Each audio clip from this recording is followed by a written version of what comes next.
Dan selanjutnya ada sambutan dari Bapak Obon Tabroni. Kami persilahkan.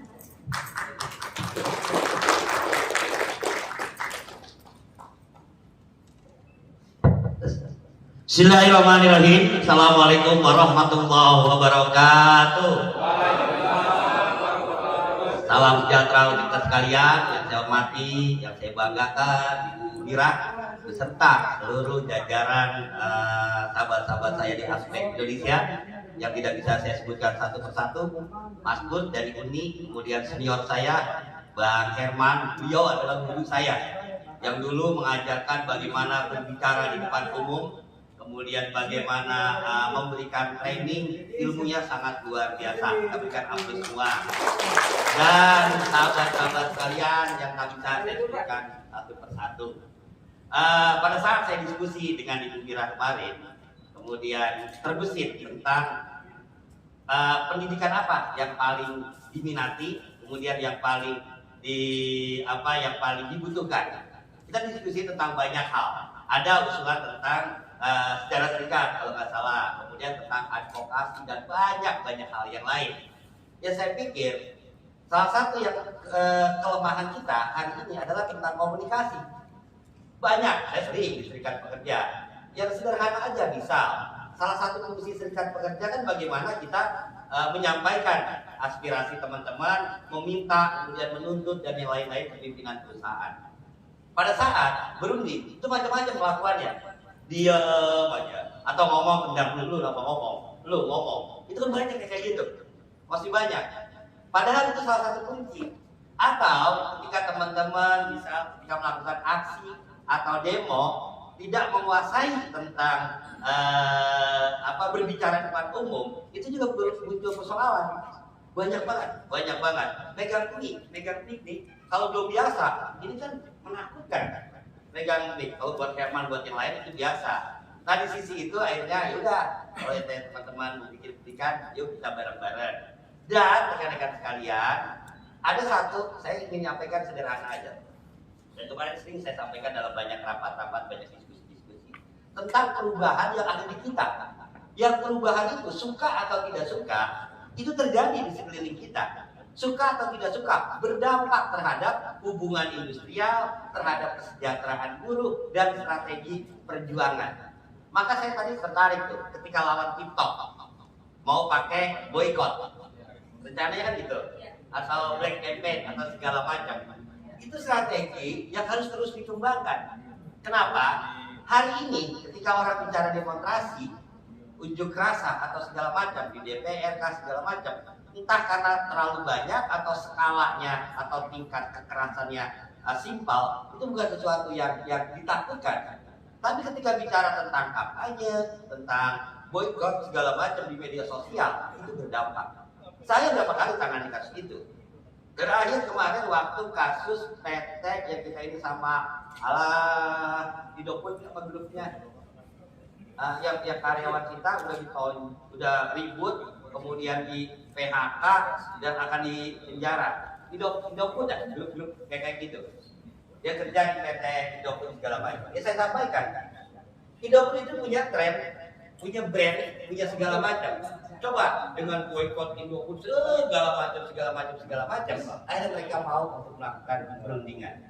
Atau mungkin teman-teman dengar pada saat kejadian di Subang, seorang guru perempuan diperlakukan kasar oleh tenaga kerja asing, oleh saya nggak usah sebut negaranya. Kalau mekanisme yang dijalankan, lapor ke polisi orang asing, lapor ke pengawas segala macam, butuh berbulan-bulan, butuh mungkin bertahun-tahun, hasilnya belum pasti. Begitu ramai di media sosial, maka pada saat yang sama, hitungannya hari, tenaga kerja asing tersebut dideportasi. Atau pernah juga kasus kemarin, waktu di Deli Serdang kalau nggak salah, seorang anggota polisi sok-sokan kayak koboi, bawa pernah lihat gak? Bawa pistol, pernah lihat ya? Bawa pistol, kalau dilaporkan propam mungkin ada tindakan, tapi butuh waktu beberapa hari, butuh waktu yang lama. Dengan viral, maka dalam hitungan hari cabut, pindahin, dibawa, periksa. Nah, komunikasi strategi kayak gini harus terus dikembangkan. Manajemen pemerintah sudah banyak melakukan perubahan tentang strategi menghadapi buruh. Tapi kalau cara kita hanya pada demonstrasi, pada segala macam, itu akan jauh dari tingkat kemenangan. Saya ingin sampaikan bahwa ketika perubahan teknologi segala macam, apa yang kita bisa lakukan dengan situasi yang kita punya? Kemarin kami nggak staycation, Bekasi. Ya. Saya hanya butuh waktu 2 hari. Kemudian sampai dengan keputusan menteri tidak lebih dari 2 minggu. Kasus masuk, ngomong gini. Sebenarnya kasus staycation itu banyak. Cuma kan persoalannya siapa yang berani ngomong, siapa berani yang menyampaikan saat itu. Ya kita diskusi, lalu deh, bilang, saya tunggu terjadi sebuah perusahaan BPK. Pak Ngobon, saya jam 11 pulang jam 2. Ketemu saya, ini udah tinggal BPK. Lo mau nggak bahasa sekarang itu speak up? Speak up itu apa ya? Bahasa kita nggak ada, itu bahasanya anak Jaksel, itu bahasa Cikarang nggak ada. Speak up. Lo mau nggak ngomong? Iya kita speak up tuh, jangan ngomong speak up. Lo mau nggak ngomong? Siapa? Resikonya gini. Kita bareng-bareng kena. Target saya bukan tentang apa.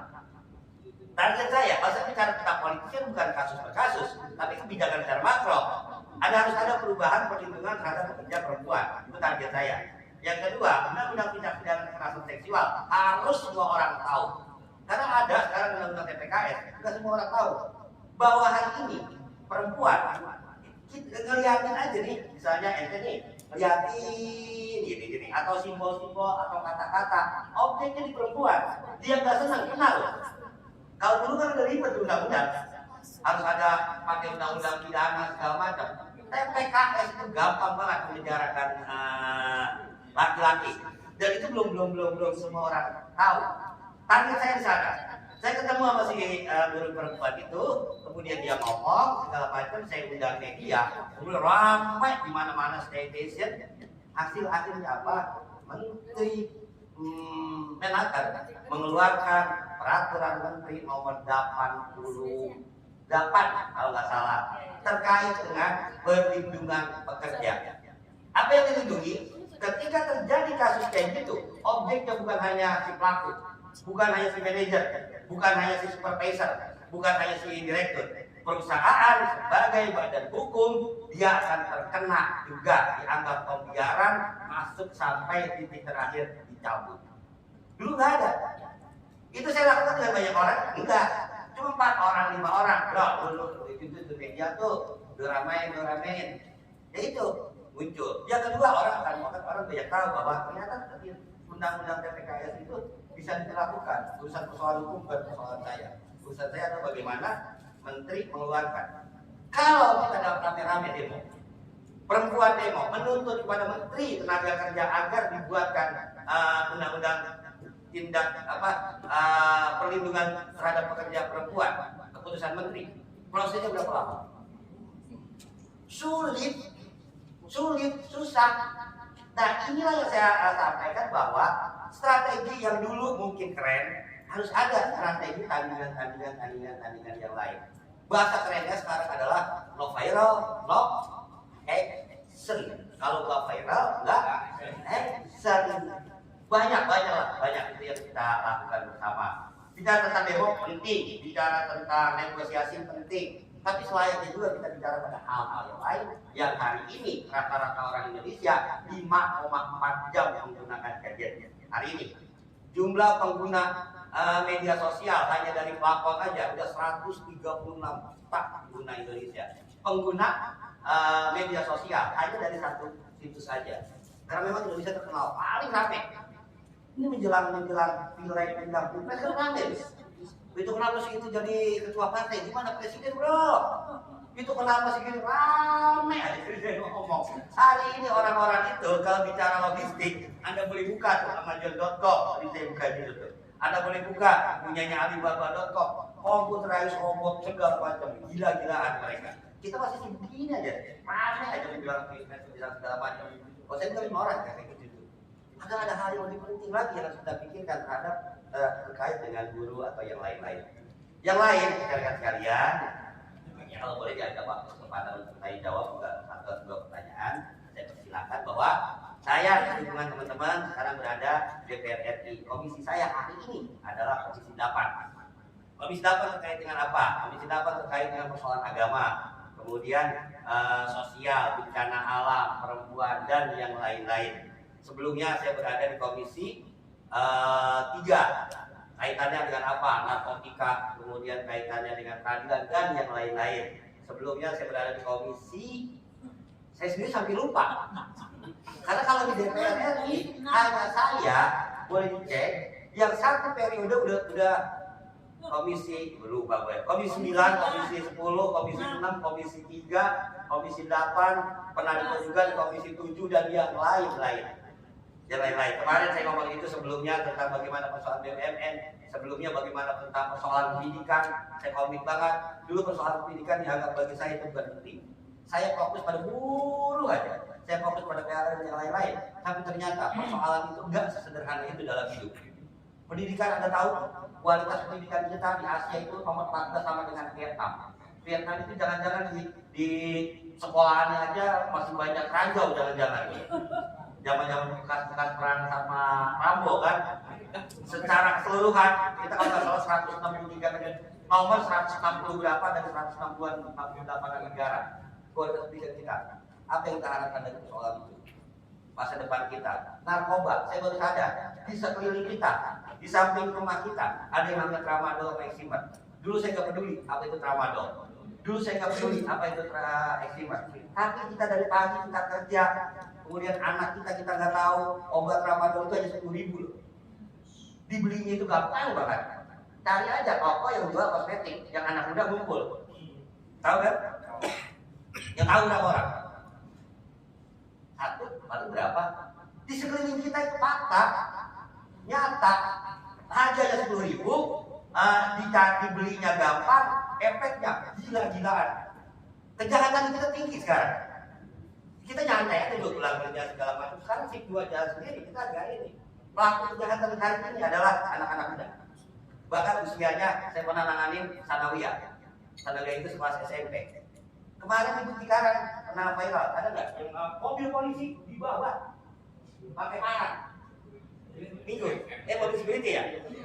MM, yang seminggu yang lalu. Bro, mobil patroli yang disikat, apalagi kita anak sekarang keberanian gitu. Dulu yang namanya kalau rampok, kalau orang yang normal, mobil security ini tidak kabur. Ini malah dia di gila nggak? Nggak ada nalar. Coba nalarnya gimana? Dia pelaku security dihajar hanya gara-gara menghalau. Itu kan udah gak ada nalar. Kalau pelaku yang profesional, dia akan disembunyikan BB-nya. Itu di Bekasi loh. Bekasi kayak gitu. Tingkat-tingkatan kita. Sebelumnya berapa bulan yang lalu pekerja mau berangkat kerja pagi-pagi sih kan? SMPTH apa tuh gitu. Di sini dia pulang kerja keluar dari kontrakan, pelakunya nggak ada cerita pelaku nodong, sikat dulu sekarang tuh. Naik motor ibu-ibu ke pasar, sikat jatuh motor, ambil, nggak ada cerita todongan, itu konkret. Saya dulu nggak peduli yang kayak begitu. Hidup saya adalah teman-teman, tapi ternyata nggak bisa. Ini nyata, tramadol, eksimer, dan kalau kena, ya, itu saya tangani kan. Gimana anak-anak ya sampai meninggal, sampai kemarin tuh ada kasus habis minum hitungan 3 jam, mata dia dicampur alkohol, matanya udah lihat. Hitungan 3 jam habis minum, matanya langsung udah lihat. Bisa nggak dibawa ke BPJS? Alkohol dulu. Alkohol kan termasuk pengecualian. Dan ternyata alkohol, dampak dari alkohol itu nyata. Kita mau diem. Itulah persoalan kita. Sebelum pendidikan segala macam. Ya itu tugas DPR bahwa gampang. Ternyata meskipun saya hanya bicara tentang lingkup yang kecil aja, tentang narkoba segala macam, kita tangkap, kita gerbek, muncul di sana, tangkap, gerbek, tunjuknya di mana-mana. Ada yang ngomong, bang bisa nggak tramadol itu dilarang? Nggak bisa. Kenapa tramadol nggak bisa dilarang? Itu memang obat untuk challenge. Yang masalahnya itu bukan tramadolnya, sama dengan autan. Boleh nggak autan dilarang? Nah, boleh lah, kopi dilarang boleh nggak? Tapi kalau kopi dicampur sama autan, iya kan dengan hanya 1.000 mabok. Boleh nggak dilarang lem? Disetup. Tramadol juga ada penggunaannya. Masalahnya adalah si penjual menjual tanpa izin, si pembeli undang-undangnya dipakai undang-undang kesehatan, bukan narkoba. Yang beli, bukan tentang tramadol ya. Tramadol itu obat sama dengan bodrek lah. Kita dulu pada apa? Zaman kita apa, Mas? Apa sih? Iya, BK malah ini. Apa sih sama komik? Ya komik boleh siapa aja kan boleh beli. Tapi kalau komiknya beli satu pak di desa, jadi itu kondisi yang ada terkait dengan masyarakat, masalah persoalan perburuhan, masalah teknologi, masalah otomotif, yang sebentar lagi juga perusahaan otomotif juga banyak yang akan terkena karena hari ini mobil listrik itu menjadi sebuah pilihan. Mobil listrik spare partnya 25.000, mobil biasa mobil listrik itu hanya 2.400. Bayangin total selesai industri kita yang hari ini perusahaan segala macam itu bang lawan kulit. Coba deh dalam 5-10 tahun yang akan datang itu patah. Oke, ya saya rasa itu. Makasih banget atas kesempatannya. Dari masih nggak jauh dari sini, Laga Putih, sering ngobrol, ngopi segala macam. Lain tapi hidayah. Assalamualaikum warahmatullahi wabarakatuh. Waalaikumsalam.